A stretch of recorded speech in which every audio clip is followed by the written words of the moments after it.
You're listening to the Black Eagles podcast. Ahmet Dursun Sergen aldı. Sergen Bülent yan yana. Sergen Bülent. Sergen. Yanında Tümer var. Tümer'e doğru atıyor. Kaybetti. Tümer topu aldı. Sergen aldı. Gol! Gol! Sergen attı. Sergen attı. Şampiyonluk geldi. Sergen attı. Şampiyonluk geldi. İbrahim'in pası. Zuma. Şimdi Ahmet. İkinci gole gidiyor Beşiktaş. Ahmet.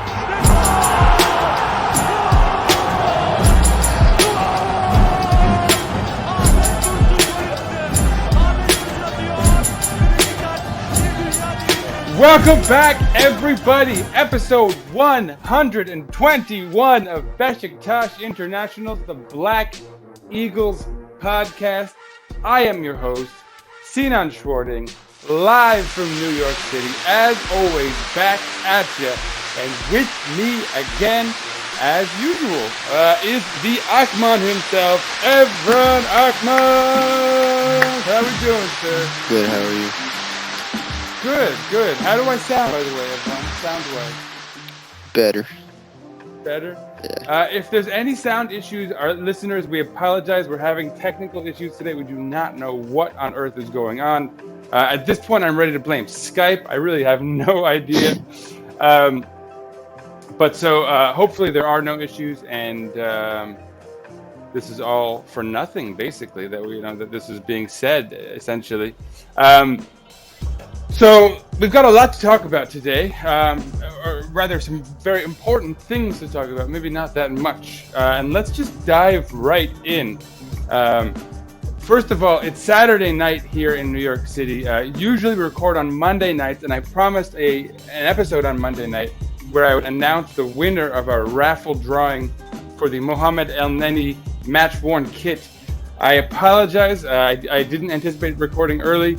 I'm trying to record a video of me and Kartal Ower doing the drawing with him showing the kit that will be won. But so look out for that midweek. I'm going to get the head of the academy that we're donating funds for to do an interview, and I'll announce it there. And I'll also announce our next raffle drawing as well, which is fun. So all people paying money that who have given money, don't worry. Your bids are in. We're not taking more. There will be another one after this. So anyone putting money in, you'll be donating towards that. But so I won't say much more about that other than just to look out for it. Look out for our interview with Mohamed Aminu and more information about who won our very first raffle drawing. Me. No, you wish.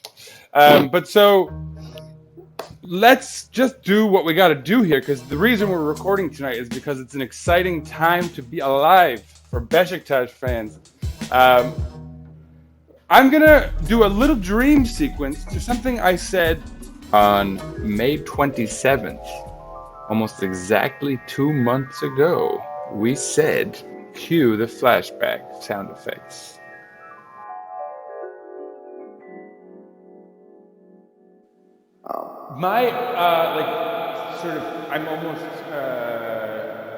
I would be embarrassed to admit this in the group chat, but I'm just going to do it in full public instead for some reason. It doesn't make any sense. My dream goal would be to push for third place. Yeah. Not even fourth. Because fourth is probably the one I should be saying without getting slandered by people. But I feel like third is probably just for the rest. We really performed excellently. Additionally, Evran said earlier in the same episode. But the peak times to start a player are Champions League games that are good, or European Championship / World Cup games that are good. So Exactly. No, yeah. I'm not bet on Champions League coming anytime soon. So, but that Euro 2021 seems very likely. And so here we are today, Evran. What do you say, sir, about dreams coming true? Actually, forget that. Scratch that. Let's do the usual sequence. We've got Evran, tell us a little bit about what you thought of our lineups, and I will quickly tell you what the lineup is. Ersin started in the goal. Enzo Rocco on the back line with Domagoj Vida. Gökhan Gonu with Ridvan Yilmaz on the left side. We'll talk about that. Mohamed Elneny played on the back of our midfield with Atiba Hutchinson in the central midfielder role, and then Tyler Boyd playing behind Guven Yalchin, which I will also have to talk about. And of course, George Kevin Nkudu and Abdoulaye Diaby would play on our wings, Nkudu on the left and Diaby on the right. So let's dive in, everyone. What do you think about our roster? And we'll try to be snappy here. What do you also think about Gençler, for what they brought out there? Well, I think this lineup was the only logical lineup that we could have played, especially because I guess the big news was Burak left midweek. Yeah. He's going to Lille for a free transfer, and we're not paying him like 3 million liras of that we owe him, and then the rest will be paid in installments. And then Boateng also announced he was leaving. Left the club because he was injured anyway. A little Tour de France for Burak, right? He's going to Lille, which is weird, but yeah. Boateng left. There was basically injured. Only 17 players available, and of the bench. Oh, and speaking of also on the left side, you forgot John Eyre. It's announced he's signing with Galatasaray. Not officially, but looking. He's definitely leaving, we can say, but Gala looks to be, that's what the rumors, the pretty reliable rumors are saying. He's already agreed with them. So. But yeah, he was suspended along with Jermaine Lens, so. Yeah, so we basically had no one. Yeah, it was another one. Really?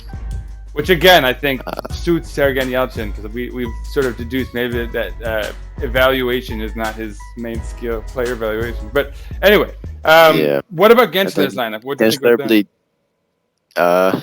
They definitely rested a couple decent players who were, playing pretty significant minutes throughout the season. I think Aite is kind of like not a big name, but pretty well known. And Zarago Toure used to play for Trabzon. But in general, it wasn't anything crazy. Like they put out like a C team. They had nothing really to play for either. So, just kind of what we expected. Yeah, I mean, they had clinched non-relegation, if that's a thing, last week, basically. We talked about it, too. So that was good for us, obviously. It suited our needs here. I don't have anything to add as far as their lineup. They gave a couple of youngsters, not their first chance, but players that last time we played, they didn't play, but players that they've been giving chances to during quarantine, or at post quarantines. One thing I will say is their keeper Ertaç Özbir has like career games against us. We've seen that before, so I was a little nervous seeing him back there. But anyway, sure enough, let's talk about what happened in the match. Let's try to be brief and keep this episode to normal lengths if possible. So. First half showed nothing in the way of major action except a couple yellow cards, notably Atiba Hutchinson, doesn't matter, season's over. Tyler Boyd also got a yellow card. 39th minute, though, the sort of bigger news was Enzo Rocco coming out injured. He'd been playing pretty well up to that point. Got taken out, and in came Necip, and that was immediately something for people to raise their red flag about. The alarm bells were ringing, right? What did you think about that, everyone? And generally, I guess sorry, quickly, and or Erdogan Kaya. One second before I pass it on. Don't just say what you think about that injury. I mean, talk about that first, but then segue that into what like major events you saw in the first half that don't make the score sheet, if you will. Oh, I mean, I don't really remember the injury too well, but it was like 10 minutes before he went down, and then Rocco tried to continue playing, and then he was unable. But Necip, I guess, was the logical sub. Because I guess at center back we could have gone for Dorukhan, who hasn't played yet all since his injury, or Erdogan Kaya, who looked kind of not so good at center back when he played. Yeah. But then there was 2 disallowed goals in that period in the first half. They scored like a bizarre free kick to make it 1-0. But the guy's free kick hit his teammate's hand and deflected in. So that was disallowed. And then Nkudu scored like a nice goal.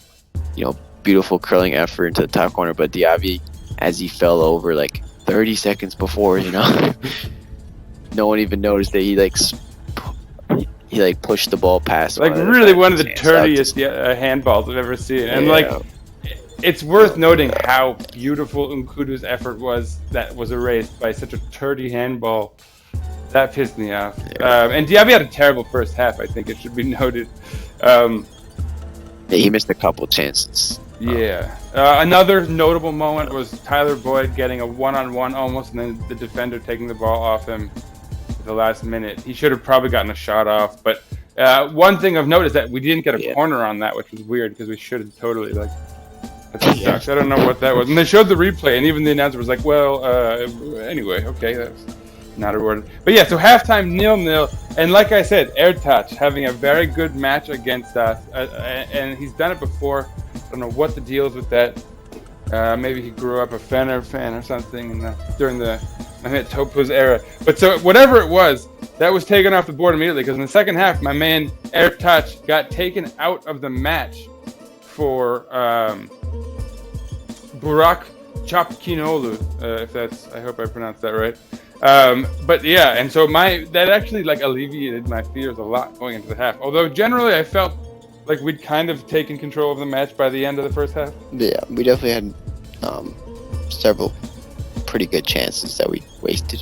Tiba hit the post, I believe. Yeah, or was that in the second? Another clumsy. Tyler Boyd had like two sort of clumsy crosses in that could have actually ended up as assists, similar to last week. Anyway, but it wasn't to be. But so Aite would come into the match for Alti Parma, who'd been starting up front, and just 6 minutes after that, our first goal, and it would come on a penalty, scored by whom other than #Clutchinson. Tell us what happened there. And what a beautiful penalty! But yeah, tell us about the penalty. Yeah, Gekhan Geno won the penalty. Tried to one of those. He tried to dink it around the guy, and I think it was Candeas, and he just kind of hit it with his forearm. Definitely moved his hand toward the ball and stopped Gekhan from getting around. Yeah, very clear handball penalty. Yeah. And Tiba in off the post. Lovely, right? I think this is his first ever penalty within regulation. Yeah, not on a penalty. Yeah, sure. Exactly. Yeah, but I know he took one versus Lyon and scored. And then he took one versus Liverpool also and scored, but in the shootouts. Beautifully finished, because really the keeper went the right way also, so he could have saved it. But Atiba literally hit the post. It couldn't have been more perfectly placed. But so yeah, a couple subs. I don't even want to talk about Gensler. Sio was kind of a waste man up front, and he got him to the yellow card in the 64th. And in the 78th minute. This would be the only goal in play actually, and it would be assisted by whom other than Mohamed Elneny, Evran Akman. Technically, yeah, I don't really remember that, but yeah, and Diaby would be the man to put it away. Evran, I hand it to you. Yeah. So Elneny, I guess on your site on Google might have gotten credit, but he didn't officially get credit for it. So Elneny played the through ball, and it looked like Diaby was a mile offside, and then Guven was onside. It turned out they were both onside because the defender left his back leg way back. Was it that Brazilian guy? Yeah, but I believe it was Flavio. That freaking guy, he's such a jerk. He deserved it. Diaby's, paced through, and then collided with the keeper, way outside the box, and then when he got back up, the ball was just in front of him. He had a wide open goal. So because the goalie tackled him, at least on Mob, they took the assist away from Elneny. But I guess you can say Elneny had the assist, or that was his only chance created of the game. Nice, there you go.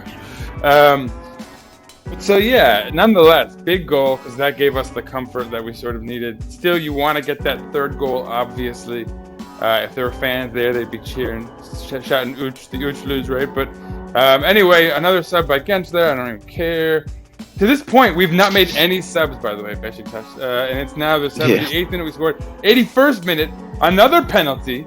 And this time, Mohamed Elneny steps up. And also a very solid penalty by these central midfielders.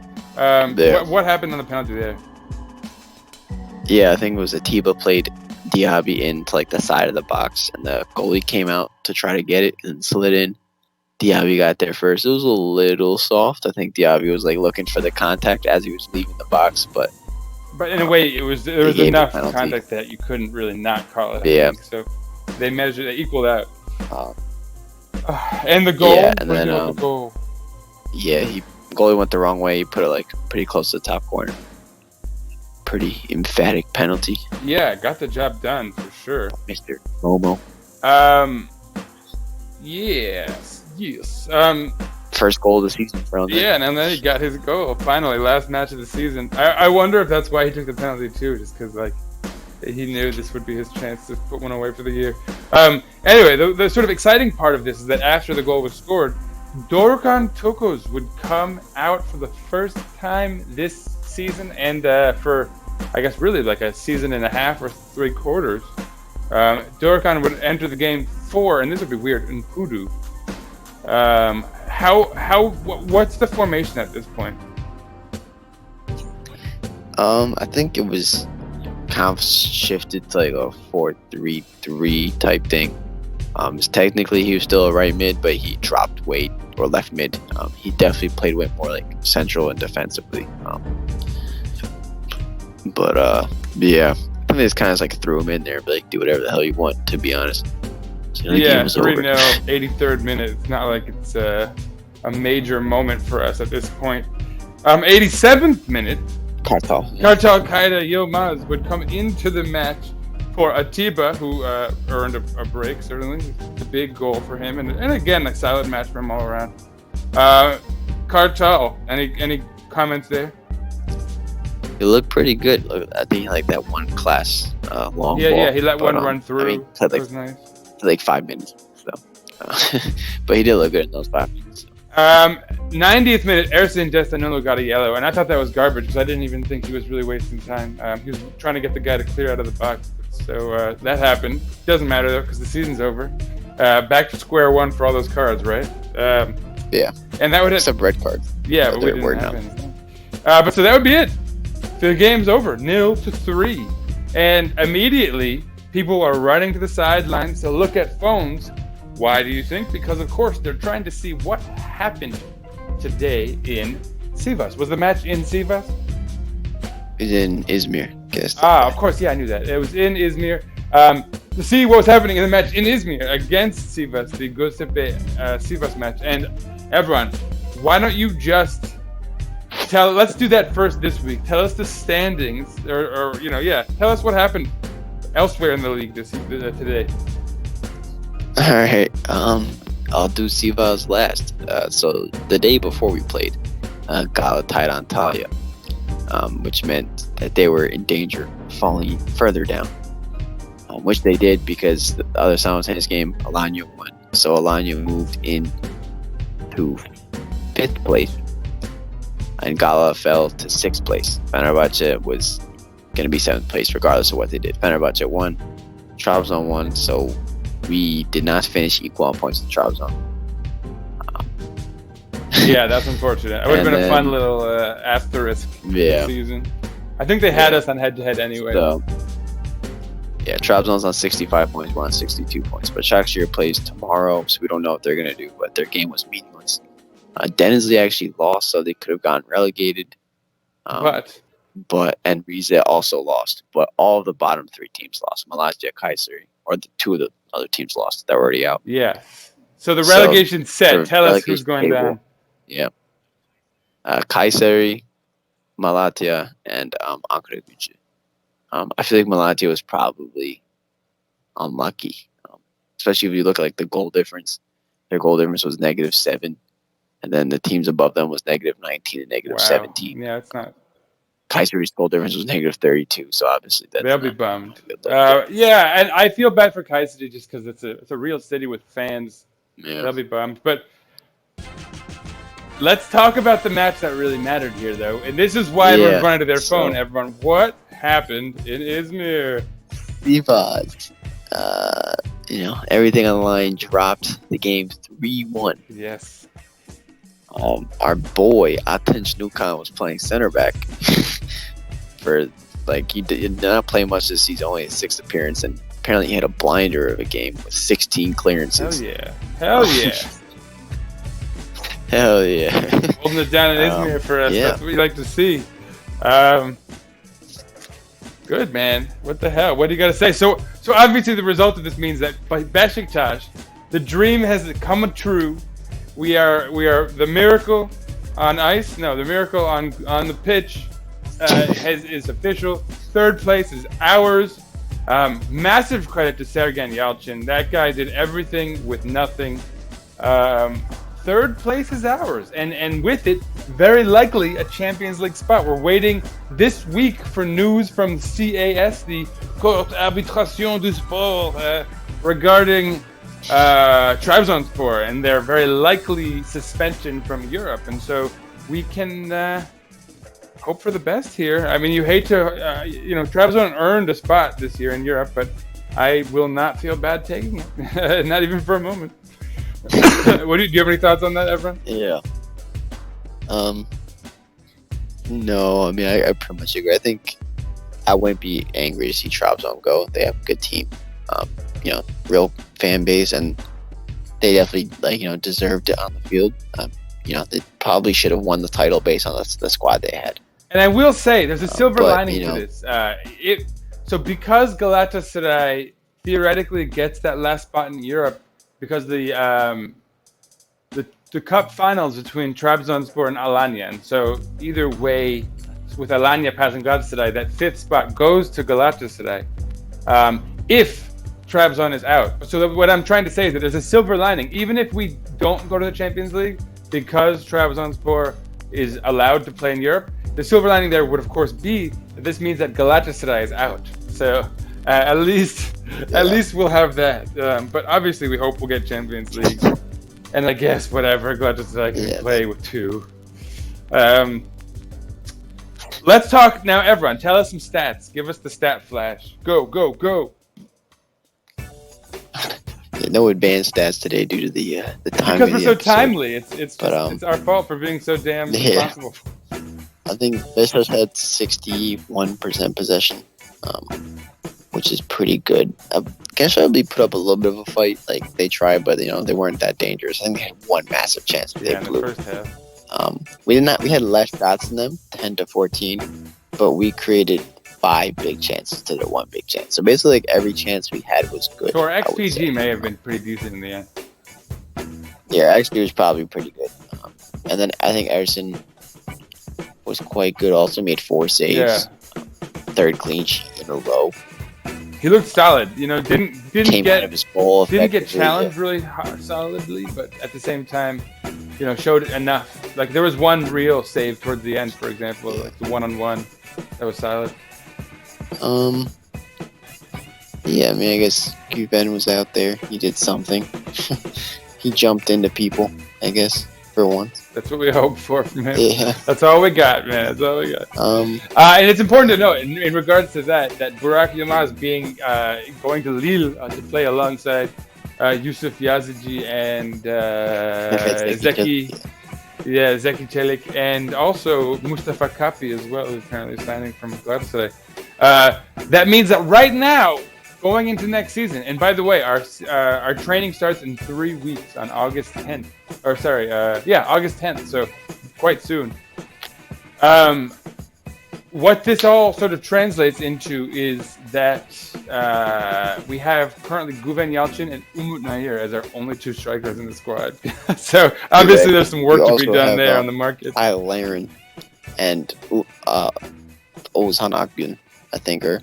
Ooh, there we go. That'll be fun. Yeah, I don't hate it. Players, I'd say that we own. Currently. We'll see. I mean, I have a feeling we're gonna make a move there, but we'll see. Supposedly Leeds United is still, having moved up, they're still looking for Kyle Laren. We'll see about that. Wrap up your stat flash. Any other important stats there this week? Not really. I guess statistically, Atiba was quite good. I mean, I think you can see that with your eyes. It was quite good. Mm-hmm. Yeah, all in all, I think it was just a solid performance from the team. Did what they had to do, nothing crazy. I was really happy with the performance. I'm giving my man of the match this week to Atiba Hutchinson. He was super solid in every way. A couple late mistakes because he got tired, but that's why he got subbed, I think. But all in all, it didn't matter. He was really good. He was influential. The penalty was so important for us, and to have a guy like that step up with all of the other guys gone who would have normally stepped up to take it throughout the rest of the season, and for it to be him to be the one to do it and to do it the way he did, like keeper wanted to save it, couldn't because it was just so well placed. I thought that was fantastic. But even more importantly, at the end of the match, he was asked if he'll be back next season, and his response was that his heart says yes. And the reason I love this man so much and think he is such a dang legend is because we know he's not been paid in months. We know none of these guys have been paid, and they're dropping like flies. We've seen it all week. One player after the next. I was genuinely worried we'd not be able to get a result this week, not because Gençlerbirliği is anything and that we shouldn't, but simply because we who knew who we'd be able to put out there, honestly. I wasn't sure if other guys like Nkudu or Enzo Rocco might leave next. You know what I mean? Like, anything could have happened. But so for him to come out after all of that and to say his heart is saying yes to coming back, I just love that guy. And if he does, I'll be so happy. I hand it to you, man. What do you have for our best player today? I think it's hard. I think the players who did contribute to winning, like the scoring offensively, didn't necessarily play well. No, yeah. Like, I mean, I guess you could mention Diaby was important, but I feel like he was just really wasteful, and it was like something was bound to happen eventually. Yeah, exactly. But I want to give it to Erson. So I think he was flawless today, and it wasn't on the last episode. And some of those saves he made last game were excellent. So that's my guy right there. Nice. Proving us right. Number one goalie for next season. Saying it now. Yeah, that's been named. Yeah. We're not going to get a foreign keeper. We're going to focus on him. So yeah, I guess he looked really confident. So. Because there's so much of this sort of riff-raff to talk about post-match, let's just jump right in. It's clear, we've won a number. Nobody stood out as having a really poor game for us this week. Diaby had a really bad half, but he obviously salvaged it with a pretty decent second half. I should say a bad first half, rather. Sorry. Any real lowlights to mention?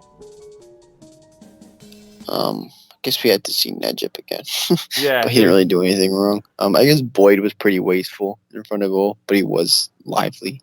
Juven didn't really do much. I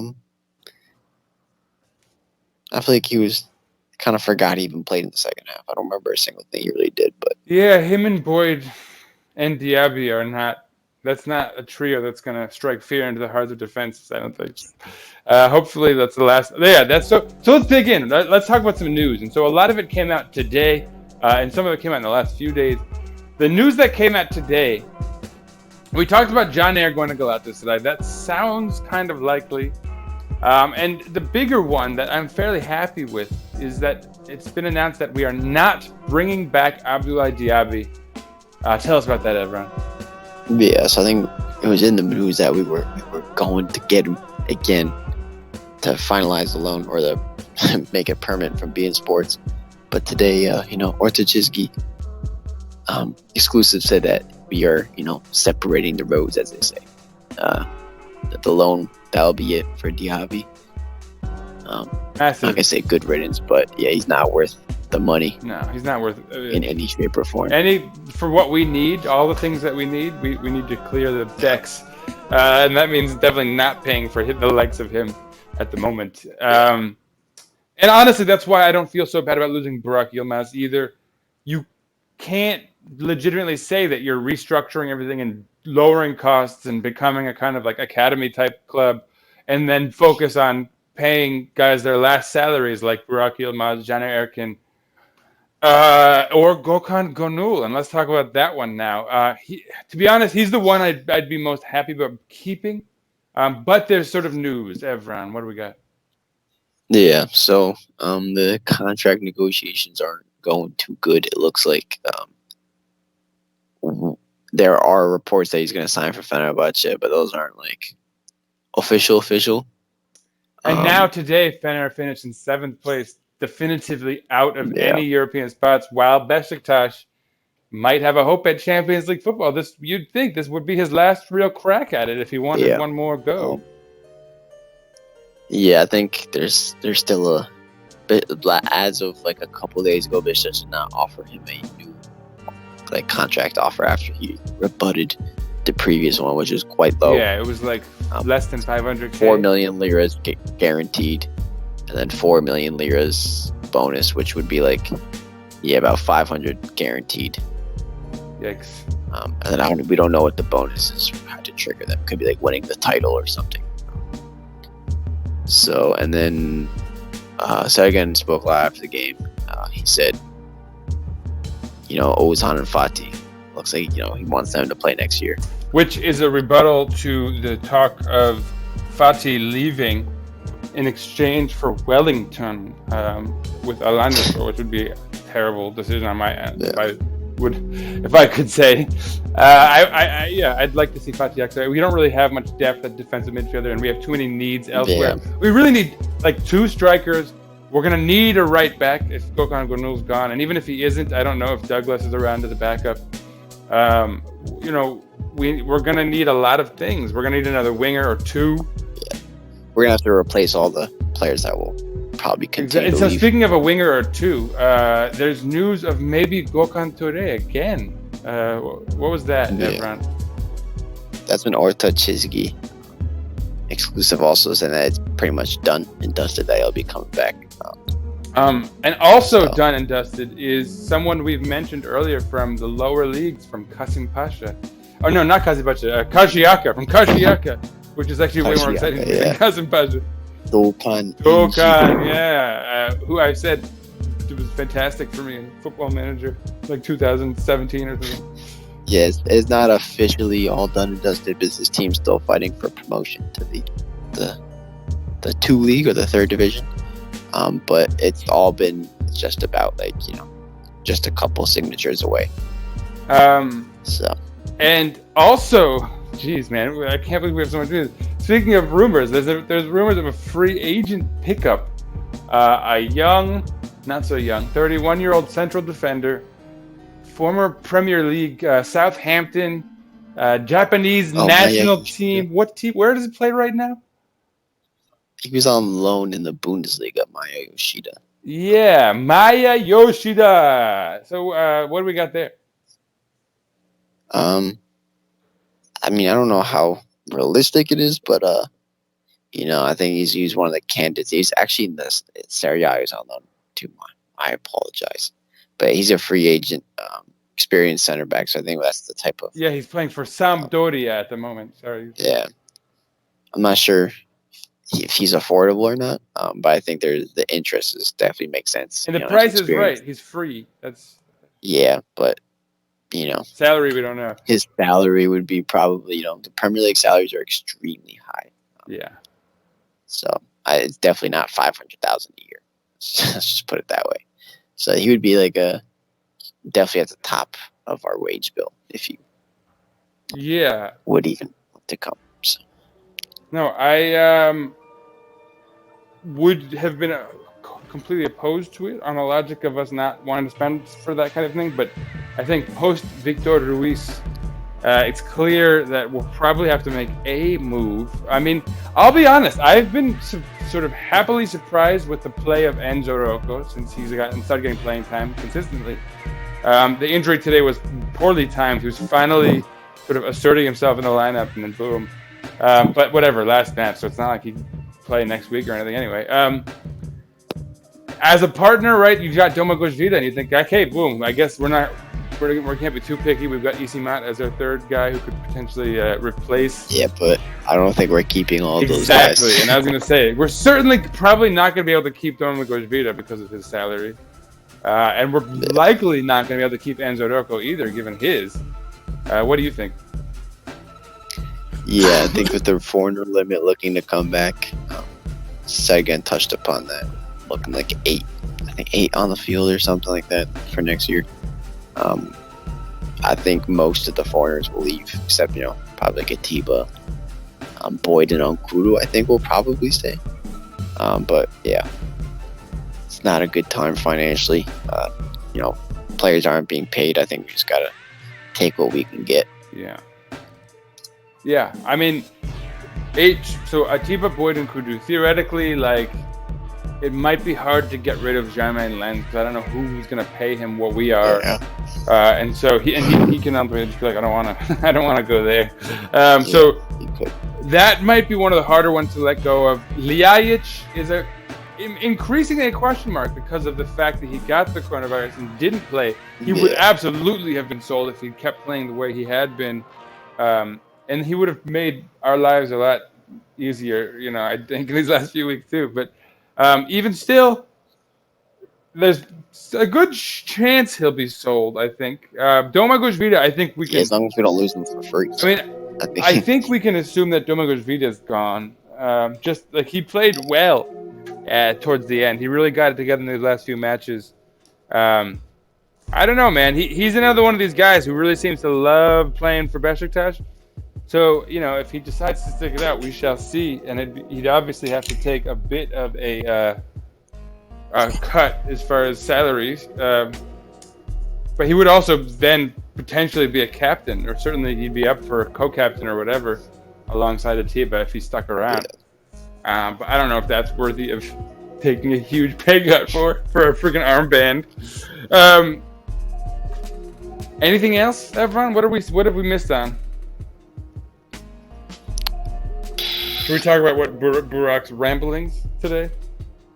No, I don't even want to discuss what this man said. Yeah, he came out in support of basically the foreign limit in a very jerky way. Yeah, let's not talk about it, honestly. Yeah. He's gone. He left in a relatively jerky way. It could have been worse, though, right? Victor Ruiz set the standard for jerky ways. Yeah, I mean, I guess it's just back to the transfer window, so now we just have to wait.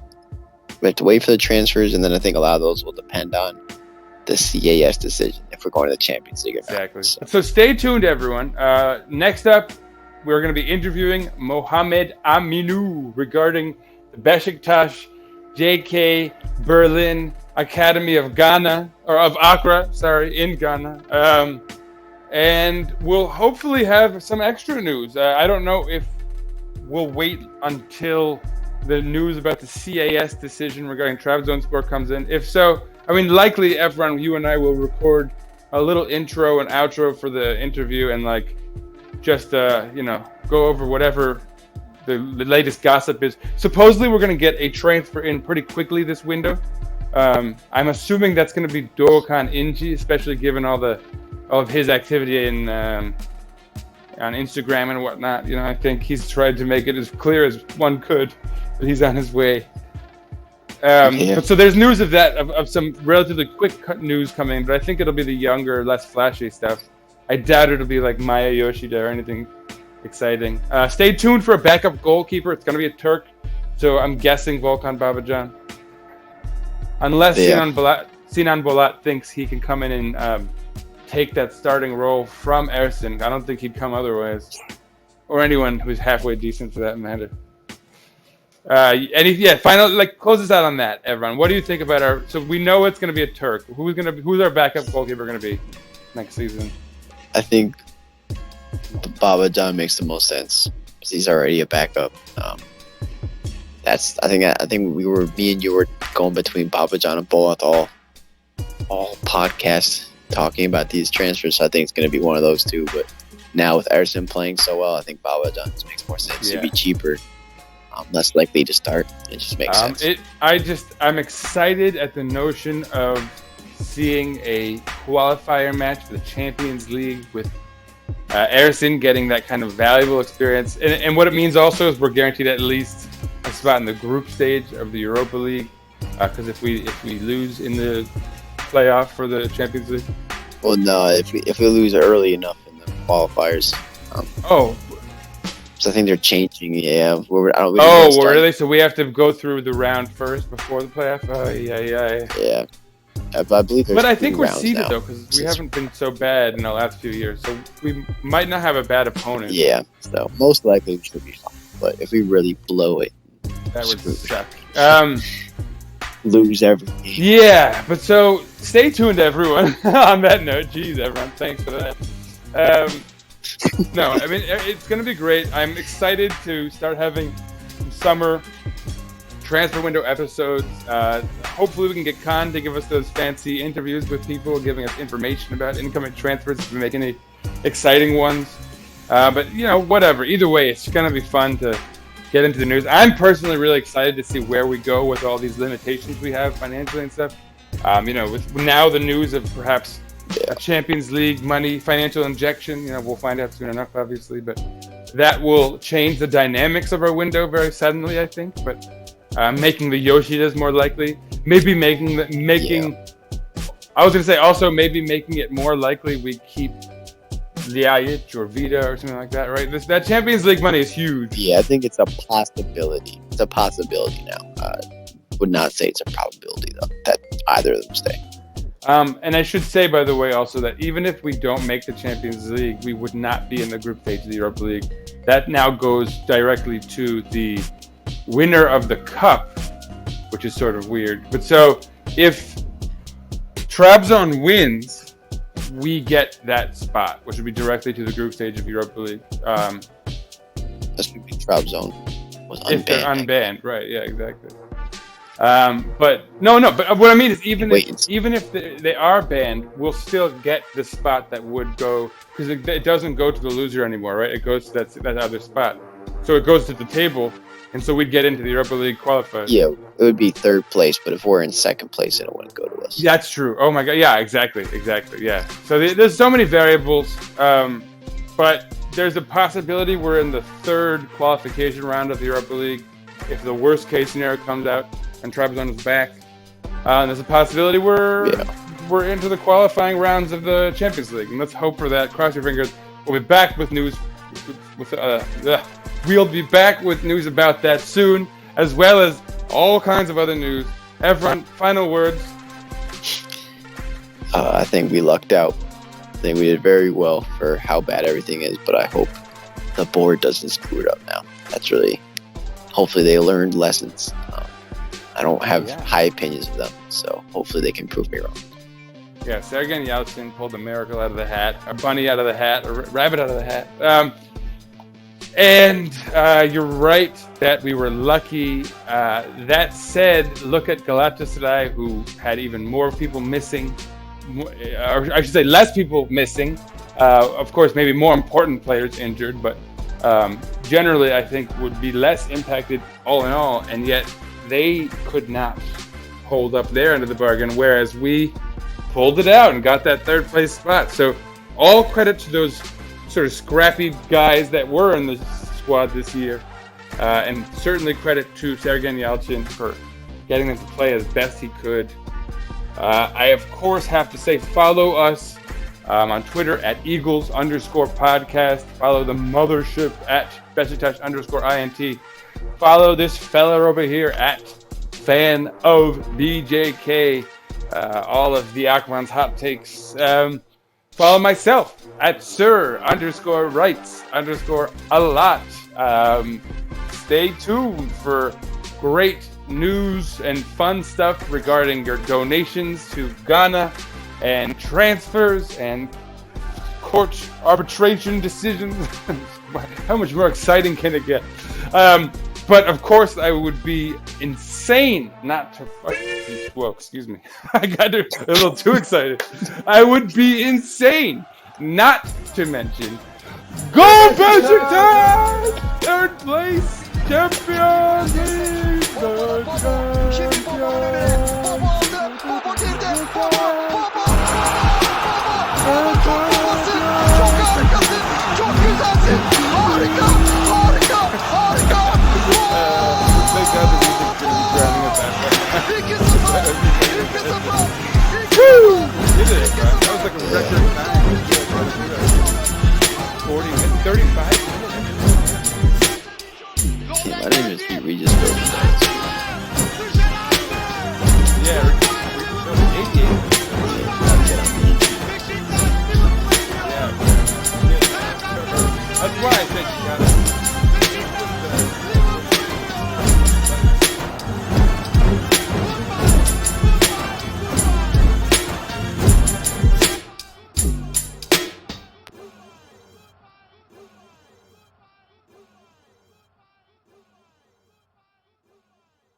Beşiktaş International hopes you enjoyed this program.